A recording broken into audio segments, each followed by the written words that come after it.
mis padres, los dos, eran diabéticos, con lo cual a mí me hospitalaron muy pronto, porque mis padres empezaron a ver que algo no cuadraba.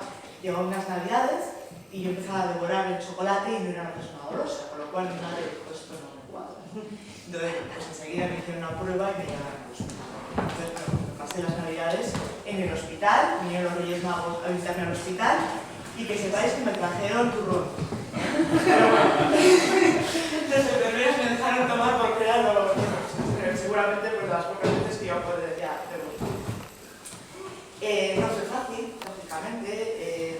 Yo siempre he dicho que es una época de rebeldía, que todos tenemos derecho a ello, hay un cambio. Normalmente los niños se lo toman mejor que los adultos, porque cuando somos más mayores pues ya tenemos nuestra vida hecha y a veces pues, un cambio nos afecta más. Los niños suelen, por norma general, tomarse lo mejor, a veces los padres son los que más necesitan apoyo también. Pero yo tuve mi época de rebeldía como era de esperar, ¿no? Y cuando veía de repente que llegué a casa después de estar 15 días en el hospital, me hacía una glucosa y tenía 180, pues ahí es donde empecé a darme cuenta que eso no era algo que había pasado durante 15 días en el hospital, ¿no? Que eso iba pues, para mí, iba a formar parte de mí. No fue fácil tampoco a nivel deportivo. Para que os hagáis una idea, yo estoy hablando desde hace más de 20 años, a mí lo primero que hicieron fue quitarme de la gimnasia de los colegios. Todo esto probado por mi endocrino de entonces. Luego también me decían que yo lo que tenía que hacer era ir a andar. Pero claro, yo tenía 11 años, yo quería correr, saltar, jugar, como todos los niños, ¿no? Entonces, yo no entendía por qué me decían que tenía que hacer ejercicio, pero por otro lado me limitaban. Yo siempre tenía eso dentro, pero mis propios padres, quizá por protegerme, por miedo, por falta de información, los endocrinos también entonces pues, andaban un poco... y no tan... El otro día yo me quedé un poco más triste porque me di cuenta en la charla en Zaragoza que yo pensaba que esto había pasado, pero no en todos los sitios, porque en Zaragoza me encontraba con un chico que había debutado hace 1 año y medio y que le habían dicho que lo primero que tenía que hacer era dejar la bici.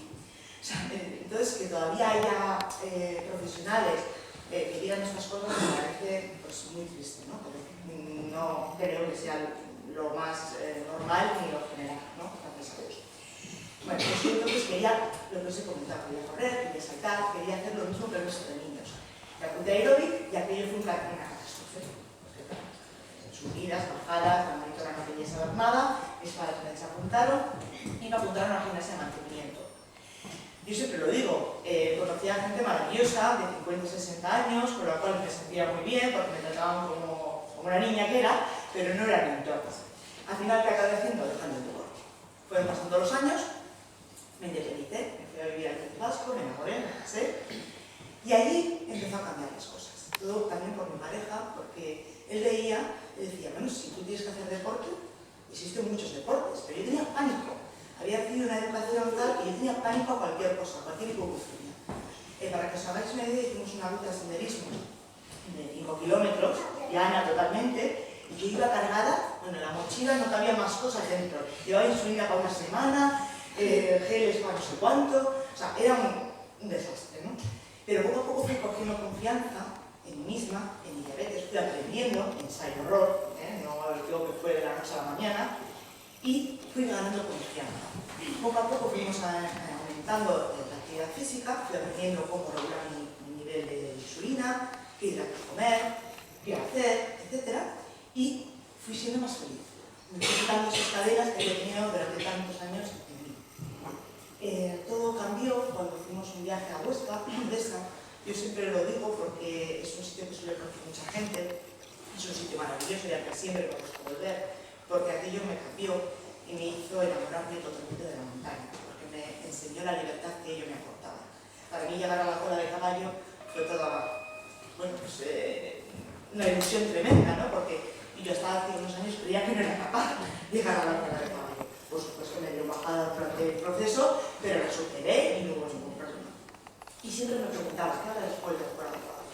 Pues a los años posteriores, cuando pasé y llegué a Mori, luego a Monte Perdido, pues superé esa barrera. También en el País Vasco, como aquí pues, estamos rodeados de monte. El primer monte que subí en el País Vasco, ayer la gente se ríe porque lo conoce y la mayor parte de la gente no sabe ni que es un monte, porque está encima de la autopista. Es así y son 300 metros de desnivel y está justo dentro de mi casa. Bueno, pues para mí era impresionante llegar y ver las vistas, ver el mar, ver las montañas y yo siempre digo, o sea, sí, seguiría siendo mi primer monte y no por ello, por ser menos alto que los que he subido después, será menos, ¿no? Lo sigo disfrutando, sigo yendo muchos días de la semana, estar aquí en casa y aprovecho y disfruto de ese monte. Ya nos planteamos algo más serio, nos planteamos hacer parte de la Transpirenaica. Es una ruta que discurre desde Irún hasta Cabo de Iber. Nosotros no la hicimos completa, hicimos pues, en un año 10 días, llegamos hasta Izaba y otro año hasta Benassi. Hicimos en 2 años, no lo hemos terminado, está el proyecto, pero por ahora llegamos hasta Benassi. Me preparé, entrené, empecé a correr, empecé a nadar, bueno, ya todo el deporte ya estaba todo metido en mí. Y para que os hagáis una idea, yo cuando fui al endocrino, lo pregunté unos meses antes, porque mis dudas eran qué variantes energéticas podía comer, qué geles podía comer, no tenía ni idea, es que no existía información. Y dicen, haz deporte. ¡Hala! Ya está, ¿no? Dime cómo puedo hacerlo, qué herramientas existen. Dame unos parámetros para poder hacerlo, porque si no, ¿qué ocurre? La puta es aeróbico, un desastre, fuera. Frustración, ¿no? Bueno. Mi endocrino de entonces me contestó, ¿varitas energéticas? ¿Geles? Eso es un desastre, ¿eso te va a subir a glucosa? No, tú llévate pan. Estamos hablando, quiero hacer una ruta entre 10-7 horas al día andando, con unos desniveles muy importantes en Pirineos, en mitad de la nada, donde vamos a encontrar recursos de pan, donde íbamos a ir muy cargados. Eso no es una respuesta. Yo salí de la consulta de endocrino muy mal, porque decía, no voy a ser capaz, no voy a poder. Fijaros lo mal que me puse una semana antes de marchar, porque así, compré mis herramientas que yo consideré, mis geles que yo consideré, se me bloqueó la mandíbula, de lo nerviosa que estaba. Pero ahora sí, marché. Toda agrupada, etc., marchamos hacia Pirineos. Y terminamos muy bien los 10 días de caminata. Sufría una hipoglicemia, pero la compensé con geles, no hubo ningún problema y me sentí muy bien. El segundo año volvimos a hacer la siguiente etapa. Perfecto. Y ya estaba allí en la cabeza el sueño de bebés.